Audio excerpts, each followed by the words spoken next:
Adorez Allah, faites vos 5 prières quotidiennes, jeûnez pendant le mois du Ramadan et donnez votre zakat, sans oublier le Hajj si vous en avez les moyens.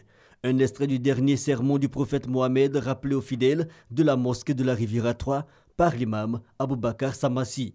Le Maouloud, moment de spiritualité, pour sceller les fondements de l'unité et de la solidarité dans la vie du messager Mohammed, a été célébré avec ferveur à Cocody, dans les quartiers d'Angré et de la Riviera Golf. La communauté biafraise de Côte d'Ivoire chez les enfants du village SOS d'Abobo pour cette journée nationale de la Caritas. C'est ici que l'IPOB, le peuple indigène de Biafra, a voulu faire parler son cœur. Dans ses bras, des vivres et des non-vivres de plus d'1 million de francs CFA. Au-delà du partage, de la charité qui caractérise la journée de la Caritas. Pour Marcel Eze, responsable de cette association nigériane, le geste a un double sens. Sa communauté a été accueillie par la Côte d'Ivoire dans les années troubles de son pays dans les années 60.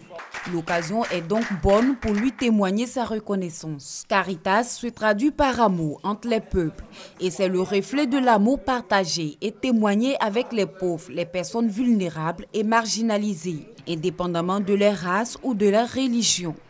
Créée dans les années 50, elle a des représentations nationales qui célèbrent chacune sa journée.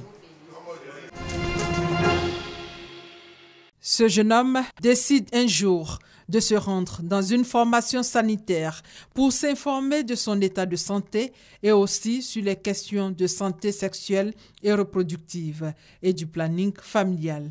Il n'a pas eu satisfaction. Souvent quand on est en groupe, il y a plusieurs choses qu'on ne peut pas dire. Voilà.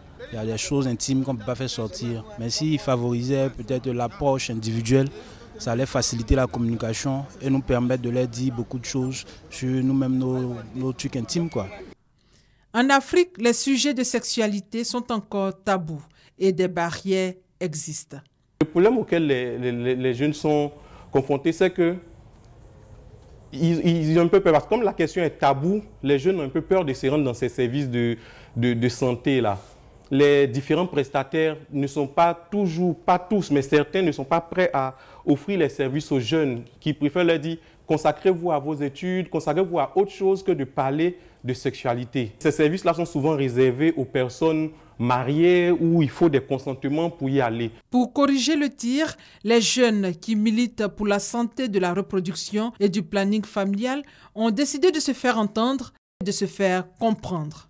En Côte d'Ivoire, sur 77 formations sanitaires qui offrent des services conviviaux, seulement 4 sont adaptés complètement pour les jeunes.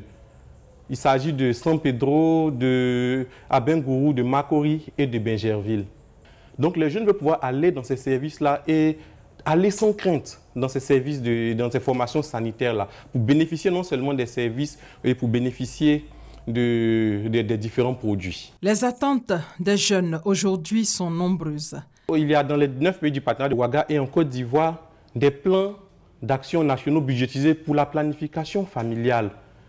Les jeunes veulent être intégrés dans ces décisions-là, pouvoir participer à l'élaboration de ces plans d'action, pouvoir dire ce qu'ils veulent pour leur propre santé sexuelle et de la reproduction.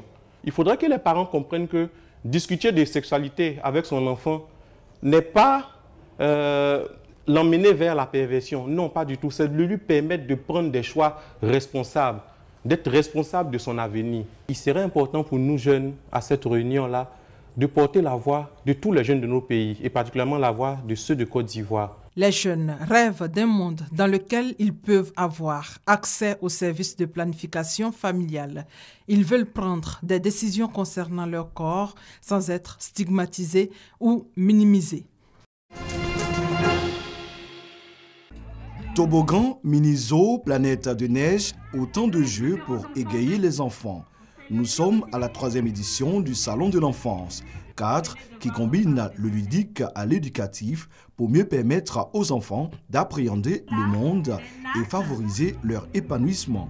Pour cette édition, les enfants vont apprendre à parler les langues de nos terroirs, à cuisiner les plats de nos terroirs, apprendre le respect de l'autre. Aussi qu'il faut être conscient de ce qu'on a aussi en tant qu'enfant des responsabilités, de bien travailler, de bien étudier, de chercher à s'instruire au-delà de l'école, à consommer la télévision, mais dans une dimension pédagogique. Parents, encadreurs et élèves sont heureux de participer à cet événement.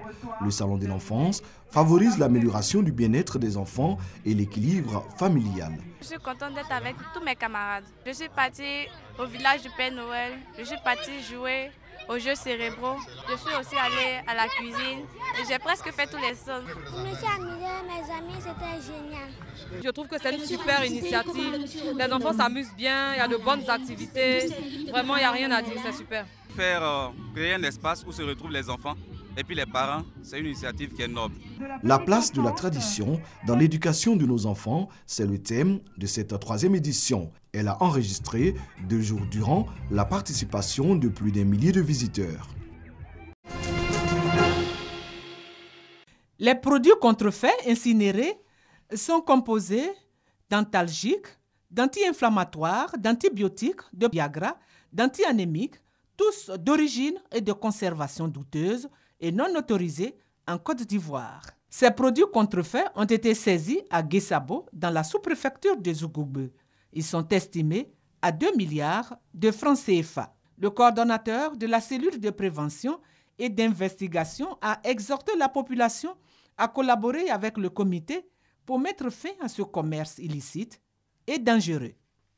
Dans ce lot de médicaments qu'on a eu à saisir, il faut dire que la majorité de ces médicaments n'ont pas une autorisation de commercialisation en Côte d'Ivoire. C'est-à-dire que ces médicaments ne sont pas reconnus dans les registres du ministère de la Santé, ce qui représente un grave danger pour la population. Et ces dangers-là, c'est quoi? C'est les insuffisances rénales. Le nombre de personnes qui ont des AVC, c'est-à-dire les accidents vasculaires cérébraux, ça a augmenté. Le nombre de décès, le nombre de malades dans la société, ça a augmenté. Le colonel, le jeune Babin, a appelé les bonnes volontés ainsi que le gouvernement à mettre à la disposition de la cellule des moyens conséquents pour lutter efficacement contre la contrefaçon et la piraterie. Pour cette 18e édition des Ebony, c'est elle la gagnante. Paul Bénédicte Bolutagro est le Super Ebony 2016. Après avoir raflé 4 prix, dont 2 prix sectoriels, c'est sur elle que le choix du jury s'est porté. Une première dans l'histoire de ce prix qui n'avait jusque-là pas été attribué à un journaliste de radio de proximité. On a pour habitude de dire dans nos rédactions que c'est un métier ingrat, mais aujourd'hui on constate que c'est tout autre chose.